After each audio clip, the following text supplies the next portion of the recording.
is a particular group in a particular industry which is protesting against this economic freedom. So this is basically dismantling of the Nehruvian socialism as we know it, and that is the big message from this budget. I don't have the name. Absolutely. Sunil Mathur is joining us. He's chairman of CI in Western India and the CEO of Siemens. Sunil, we had some issues with the audio earlier, so we're just getting a series of reactions. You look at Siemens for all of South Asia, Sri Lanka, Bangladesh, Nepal, Bhutan. You're dealing with other countries which are also getting very, very competitive, like Bangladesh. Does this budget make us competitive? I think, Arnab, I'm really enthused by the budget. One of the critical factors that we've always been talking about is infrastructure in the country. And you can't be competitive internationally unless you have a very sound infrastructure. And I think for the first time now we are seeing very concrete measures in place announced for areas like metros, for areas like power, cleaning up the power discoms, for example, for areas, airports, roads, highways, etc. Now it is significant because the private sector was running at capacities of around 65%, 60 to 65% all this time. And they would not invest unless the capacities are up to 80 or 85%. Now, therefore, the central government had to invest, and the best place to invest is infrastructure, because every infrastructure project has a knock-on impact for manufacturing and to the entire supply chain down the line. So I think this is a very focused budget here, focusing on infrastructure, making sure that the country can become Atmanirbhar Bharat, for which infrastructure is critical. This will have a knock-on impact of manufacturing, which will have a knock-on impact on jobs, employment, and spending capacities as well. So I'm quite enthused by it. The fact that they're also looking and re-emphasizing the fact of disinvestment, that they've decided to go higher on the fiscal deficit, are all steps in the right direction and give a very clear message that the government is here to spend in the right direction. So from our perspective, if this results in increased capacities because of increased infrastructure spending, we are thrilled about it. Absolutely. Well, Sunil, do stay on. We're getting very detailed reactions from all industry bodies. These are India's corporate leaders, people like Harshvardhan Neotia, Sunil Mathur from CII. I'm going across to IMC, to one man who really knows budgets like the back of his hand. You can ask him on the impact of particular sectors to tax proposals. Shailesh Haribhakti joining us from the IMC. Mr. Haribhakti, thanks for joining us on Budget Day. Let me ask you, does this budget speed things up for us? By the way, viewers, please keep a close watch as you listen to Shailesh Haribhakti's response. The Sensex is over 2,000 points up. That's huge. Closing into 5% jump on the Sensex today. What's this all about, Shailesh? Has something been unleashed, do you think?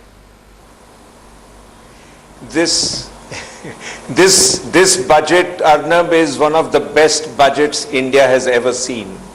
It is going to put India on the top of the world in terms of growth, no doubt in my mind on that.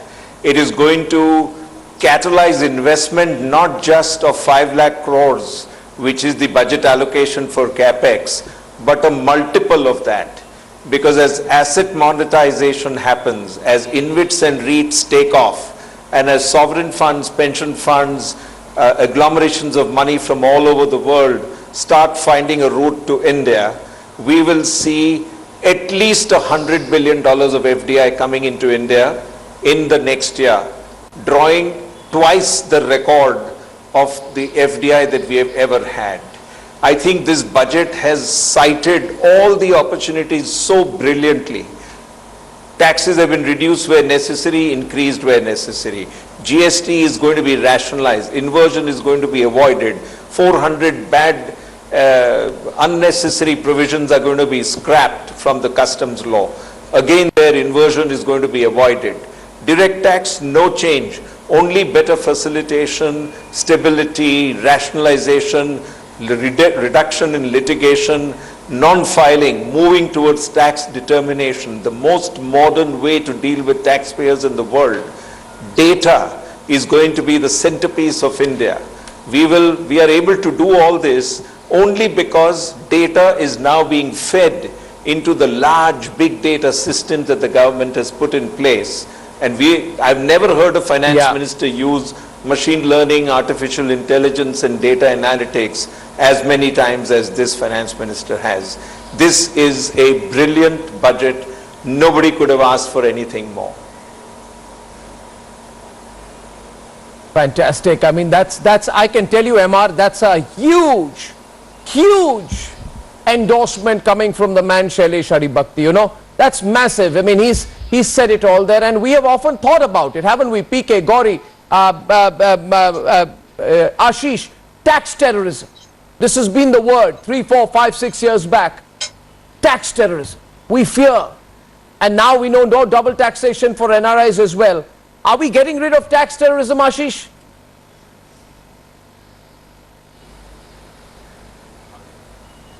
I think, Arnab, the transparency and the efficiency that we will see is going to be unprecedented.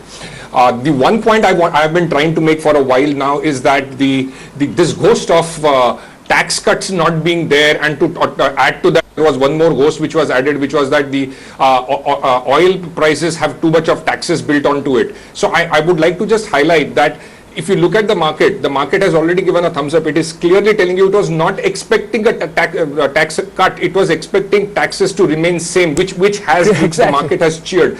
Second point I want to make is, in the oil taxes that you see, please check what is the proportion of the tax as a percentage which goes to the state and what is retained by the center. The state taxes are significantly higher, almost to the extent of 2x of the center. So if the tax cut is what people are true. That the oil has a significant tax, then shouldn't somebody be knocking also on the state doors? Why is everything thrown at the door of the center? I think nobody. MR, take that on. MR, take that on. Take it from there, MR. Take it from there, MR. To the point he made, Ashish made. Has not come. This is a thumbs up. Arnab, the point that I am enamored about this budget is the asset monetization. I think Shailesh ji brought it out very well, that the way they have devoted a paragraph, and I'm just downloading the entire budget speech and going through the asset monetization paragraph, which is in para 47. I think this should rank singularly as the cherry on the cake, because to me, this has been a long-standing demand of several people that the entire asset is being blocked by the government. In fact, the government has finally worked out a way beyond the Land Acquisition Act and said, let us demonetize or monetize the entire assets that we are holding in various PSUs, and we are going to do away with it. Likewise, your disinvestment of your public sector banks and one general insurance company. I think this is what the market was actually looking at, and this is what we have been trying to tell the government for the last so many years, that here is the blueprint. Please go ahead and execute it. This is what we want. This is what the markets want. This is what the economy wants. This is what the entire nation is looking at. And mercifully, I'll tell you, COVID has pushed this government, and this was a crisis that the government did not let it go out, and this pushed the government to do this, and I'm grateful that the government has taken the bull by the horns, and I'm sure from tomorrow onwards the Rudaliwalas in the opposition are going to come and say India ko besh dala, India ko corporatize kar diya. Let them do what they want. This is the best thing. Let them do what they have to do. They've already started, by the way. It's just that if you want to know more about the Rudaliwalas, you'll have to watch some other Rudali channel. You know, on this channel we are actually putting the news out. But as they say, you know, the important thing is, by the way, viewers, 3 p.m. Finance Minister's news briefing live on the Republic Network, Republic Bharat, Republic World, Republic Digital. And viewers, crisis makes you realize a world of opportunity. Isn't that true for you? Isn't that true for me? It's true for all of us. So it's probably true for the Finance Ministry and the government as well. We're happy about that. Take a short break, and we'll be back in a few minutes. Shailesh, Sunil, great talking to you. Harsh, great talking to you. Back with a panel a few minutes.